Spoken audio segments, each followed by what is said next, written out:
जंगल में छिपा भयानक रहस्य। गहरे हरे भरे जंगल के बीच बसा एक छोटा सा गांव था, सतपुरा।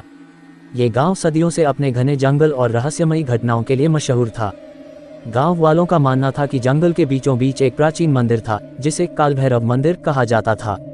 लेकिन कोई भी उस मंदिर तक जाने की हिम्मत नहीं करता था, क्योंकि कहा जाता था कि वहां एक भयानक आत्मा का वास है। एक दिन गांव के 3 नौजवान अजय, विक्रम और रोहित ने ठान लिया कि वे इस मंदिर का रहस्य जानकर रहेंगे। अगली रात जब पूरा गांव सो रहा था, तीनों दोस्त टॉर्च और कुछ रस्सियों के साथ जंगल की ओर निकल पड़े। जैसे जैसे वे जंगल के अंदर बढ़ते गए, हवा ठंडी और भारी होती गई। अजीब अजीब आवाजें आने लगी और कभी कभी झाड़ियों में कुछ हलचल भी होती। चलते चलते वे एक पुराने टूटी फूटी हवेली जैसी इमारत के पास पहुंचे। अचानक हवेली के अंदर से किसी के रोने की आवाज आई। अंदर घुसते ही उन्हें दीवारों पर कुछ अजीब निशान दिखे।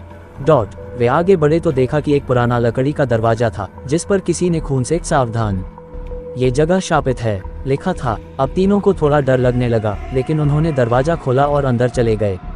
जैसे ही वे अंदर पहुंचे, उनके सामने एक विशालकाय मूर्ति थी, जिसके पास कई खोपड़ियां रखी थीं।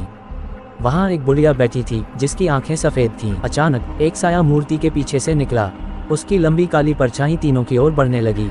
अजय ने हिम्मत करके टॉर्च उस पर फेंकी, लेकिन रोशनी पड़ते ही वह साया और भयानक हो गया। विक्रम ने जल्दी से एक पुराना ग्रंथ उठाया, जो वहीं पड़ा था। उसमें लिखा था, जो इस मंदिर के रहस्य को जानना चाहता है, उसे अपने प्राणों की आहुति देनी होगी। अजय ने जल्दी से भगवान कालभैरव की मूर्ति के पास रखे दीपक को उठाया और मंत्र पढ़ने लगा। अचानक वह साया चीखने लगा और पीछे हटने लगा। तभी बुढ़िया बोली, अगर बचना चाहते हो तो पीछे देखे बिना भाग जाओ। तीनों ने उसकी बात मानी और तेजी से बाहर की ओर दौड़ पड़े। जैसे ही वे मंदिर के बाहर निकले, एक जोरदार धमाका हुआ और पूरा मंदिर जमीन में धंस गया। सुबह गांव के लोग तीनों को जंगल के किनारे बेहोश पड़ा हुआ पाए।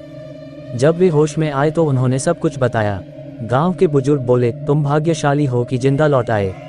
तब से गांव वालों ने उस जंगल की ओर जाना ही बंद कर दिया। जंगल का वह भयानक रहस्य हमेशा के लिए उनके जेहन में बसा रह गया।